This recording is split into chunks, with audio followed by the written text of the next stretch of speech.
d'être là aujourd'hui. Et merci à la presse de nous suivre dans notre premier petit déjeuner de la CPME avec la presse, cette première rencontre avec la presse. L'objectif, comme je l'ai dit, c'est de faire un peu un bilan de notre année et de le faire savoir, parce qu'on fait de belles choses à la CPME Guadeloupe. Et si on était les seuls à le savoir, ça n'avait pas beaucoup d'intérêt.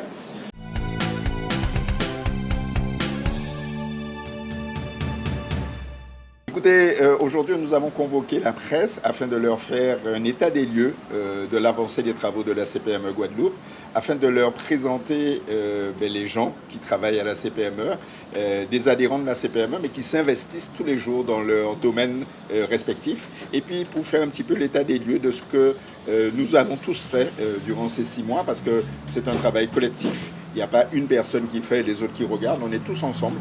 On avance tous dans la même direction, au service des entreprises de Guadeloupe, au service du tissu économique de la Guadeloupe, qui, rappelons-le, est représenté à 80% par des petites entreprises. Donc, c'est vraiment notre cœur de cible. Alors, la CPME représente les petites et moyennes entreprises. C'est-à-dire, comme je l'ai dit, 80% du tissu économique de la Guadeloupe. Ce sont des entreprises de 1 à 10 salariés qui font le cœur de notre métier. Et donc, nos préoccupations sont les mêmes que celles de tous les chefs d'entreprise. Vous savez, tous les chefs d'entreprise ont exactement les mêmes préoccupations, les mêmes difficultés, les mêmes problèmes qu'ils rencontrent, puisque nous sommes dans la même économie. Simplement, les petites et moyennes entreprises n'ont pas de grands services DRH ou de grands services DAF ou de grands services prospection à leur disposition. Souvent, le chef d'entreprise est à la prospection, est à la production et au marketing, à la comptabilité, etc. Et donc, c'est pour toutes ces entreprises qui n'ont pas de grands services possibles à leur disposition que la CPME se met en place afin de leur apporter des solutions à leurs problèmes sans qu'ils aient à chercher. Par exemple, une grande entreprise, quand elle a un problème à l'URSSAF, elle a son DAF qui va se déplacer ou qui va écrire, qui va avoir le contact qu'il faut. Les petites entreprises, particulièrement celles de la Basse-Terre, jusqu'à présent, il n'y avait pas d'antenne de la Sécurité sociale et de l'URSSAF à Basse-Terre. Eh bien, figurez-vous qu'avec l'accord cadre historique, et j'insiste dessus, que nous avons signé avec la Sécurité sociale, il y a désormais une permanence périodique, pas tous les jours, mais périodique sur la Basse-Terre, qui permet au chef d'entreprise qui a une quelconque difficulté avec l'URSSAF, eh bien, de ne pas avoir à descendre à Jarry, mais de rencontrer un conseiller URSSAF directement sur la Basse-Terre.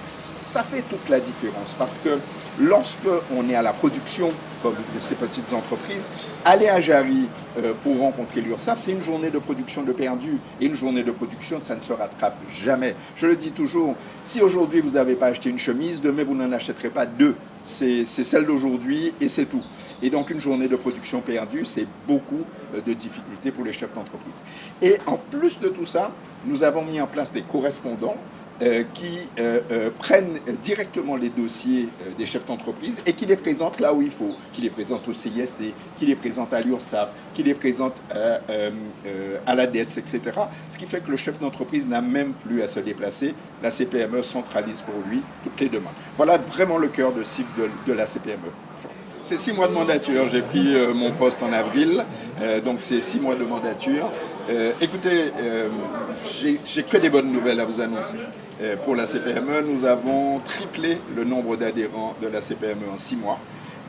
Et nous avons aujourd'hui 50% de promesses d'adhésion de plus que ce que nous avons aujourd'hui. Aujourd'hui, nous sommes un peu plus de 100. Nous sommes 105 aujourd'hui et nous avons 150 promesses d'adhésion pour l'année 2025. Tout secteur confondu. Tout secteur confondu. Nous n'avons aucune discrimination pour les secteurs, tout secteur confondu. Nous avons des agriculteurs, nous avons des gens qui sont dans le service, nous avons des gens qui sont dans la formation, qui sont des commerçants, qui sont des industriels, des artisans. Aucun problème sur ça. La seule restriction, c'est d'être chef d'entreprise, tout simplement. Et donc, nous avons 150 promesses d'adhésion, mais nous n'allons pas nous contenter de ça. Notre objectif au 31 décembre 2025, et nous nous reverrons à ce moment-là, parce que nous serons tous en bonne santé pour le faire, nous serons minimum 200. J'en prends l'engagement auprès de vous. Alors, les grands objectifs, c'est de réconcilier, vraiment de réconcilier le tissu économique guadeloupéen, tout secteur confondu. Vous voyez ce qui s'est passé pour l'électricité, c'est un bug dans le système. on ne peut pas, quelles que soient les revendications salariales, justifier ou pas, ça ne nous regarde pas, mettre en difficulté tout un pays parce qu'on a une demande. Eh bien, nous, on dit aujourd'hui que ça suffit.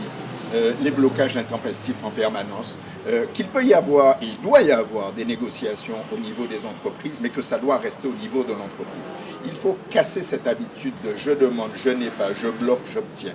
C'est un cercle infernal qui n'en finit pas, parce que nous avons tous des demandes.